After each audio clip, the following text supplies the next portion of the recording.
다음 순서는 실천하는 가톨릭 영성 시간입니다. 이 시간 가톨릭 안의 영성이란 무엇인가, 그리고 실천하는 방법은 무엇인가에 대해 조민현 요셉 신부와 김선미 아가다 수녀께서 함께 풀어주시겠습니다. 가톨릭 방송 애청자 여러분 안녕하십니까? 여러분과 함께하는 실천하는 가톨릭 영성의 조민현 요셉 신부입니다. 네, 미동북부 가톨릭 성서 모임의 김선미 아가다 수녀입니다.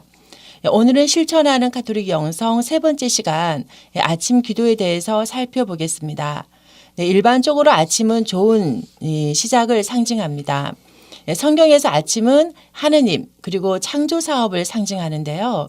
부활하신 예수님께서도 이른 새벽에 나타나신 것처럼 새로운 생명, 구원을 상징하기도 합니다. 어린아이들 동요에 보면은 이런 노래가 있다고 합니다. 새들이 노래 부르네라는 노래인데요.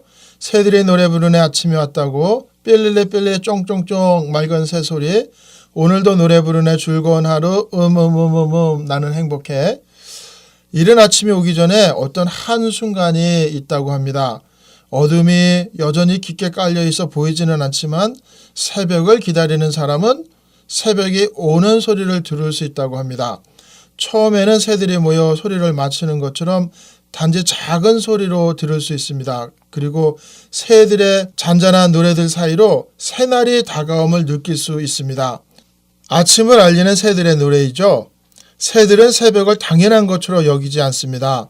새로운 날에 동이 텄을 때 새들은 창조의 첫날처럼 이날을 유일한 날로 여기고 하느님께 다시 감사를 드립니다. 특별히 아침은 하느님께 찬미와 감사를 드리는 기도 시간입니다. 주님 아침에 제 목소리를 들어주시겠기에 아침부터 당신께 청을 올리고 애뜻이 기도드립니다. 시편 5장 4절의 말씀입니다.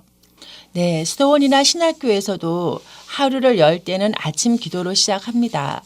지금처럼 이제 겨울이 되기 시작하면 아직 동이 터오기 전에 어두컴컴함 속에서 수도원에서는 맑은 종소리가 울려 퍼지며 수녀님들은 성전으로 모입니다. 마치 새들이 일치되어 노래하듯이 수녀님들의 한 목소리로 아침 기도가 시작됩니다.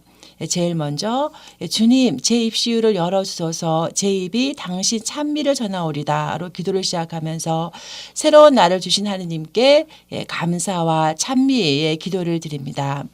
예수님들의 기도가 잔잔하게 성당에 올려 퍼지면 하느님이 함께하고 계심을 느낄 수가 있습니다. 참으로 경건함과 성스러움이 가득한 시간인데요. 시도자들이나 신부님들은 주로 성무일도로 아침 기도나 저녁 기도를 바치고 있고 또 이제는 레지오 단원들이나 열심한 신자분들이 또 매일처럼 이렇게 아침 기도와 또 저녁 기도를 성무일도로 바치고 있는 것을 볼 수 있습니다. 그러니 여러분들도 고요한 하루의 첫 자리에서 기도로 하루를 열며 시작해 보는 것이 어떨까요? 이 세상에서 하느님을 위해 가장 많은 일을 하신 분들은 아침 일찍 무릎을 꿇었던 사람들이었습니다. 아침이 주는 은총의 새로움에 대해서 하느님께 찬미를 드렸습니다.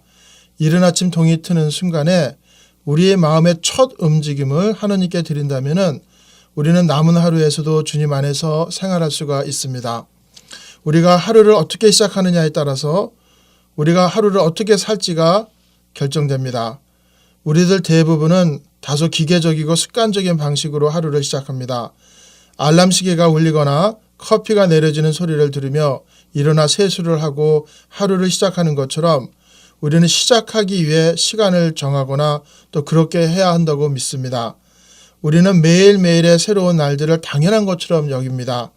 모든 기계 문명들은 우리를 착각 속에서 살아가게 합니다. 마치 우리는 하루의 시작과 진행과 끝이 우리에게 달려있는 듯이 말입니다. 자동적으로 우리는 반복된 생활 패턴 속에서 그냥 움직이게 됩니다. 네, 이러한 문화에서 매일매일을 하느님의 놀라운 선물로 깨닫기는 쉽지가 않습니다. 우리는 이 일반적인 시작을 당연한 것으로 여기는 경향이 있습니다. 우리 자신과 다른 사람들, 세상과 생명까지도 당연한 것으로 여기는데요. 그 밖에도 우리가 쉽게 당연한 것으로 여기는 것은 우리 삶 안에서 일하는 것이나 관리하는 것, 소비하는 것들, 이런 것들입니다. 우리가 일상 안에서 일어나는 모든 것을 당연한 것으로 여기는 현실에서는 더 이상 하느님의 놀라운 기적을 인식할 수가 없고 우리 삶 안에서도 어떤 삶의 경이로움이나 놀라움 같은 것은 거의 없다고 볼 수 있습니다. 그러한 삶 속에서 우리는 자유로울 수가 없죠. 우리가 그냥 지나쳐 버리는 것들은 그냥 사라져 버리고 맙니다.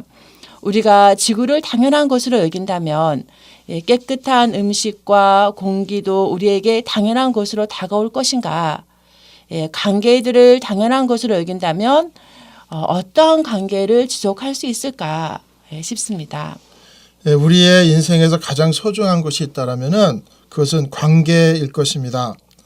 하나님과의 관계, 자기 자신과의 관계, 부모님과의 관계, 자녀와의 관계, 사랑하는 사람들과의 관계, 자연과의 관계일 것입니다. 이 관계를 바르게 맺어 나가기 위해서 우리는 시간을 투자해야 합니다. 특별히 하나님과의 관계가 바르게 맺어지면 저절로 다른 관계들도 바르게 맺어집니다. 비록 오늘날 우리의 현실 삶이 몹시 바쁘고 달려나가는 삶이라고 정의해도 틀리지 않을 만큼 몹시 바쁘게 살아가고 있습니다. 아침에 바쁘고 시간이 없으면 출근 시간 중에라도 아침 기도를 바칠 수 있습니다. 간단하지만 하루를 성화시키는 데 아주 효과적입니다. 새로운 날을 주신 하느님께 감사 찬미를 드리고 하루를 살아갈 은총을 청원한다면 우리의 하루하루의 삶은 훨씬 더 경이로울 수 있고 아름다울 수 있습니다. 어떤 환경에서 살아가든 그 안에서 하느님의 현존을 의식하며 감사 찬미로 삶을 대할 수 있을 것입니다. 그럼 다음 시간에는 영신 수련의 양심 성찰에 대해서 살펴보겠습니다. 그럼 여러분 안녕히 계십시오.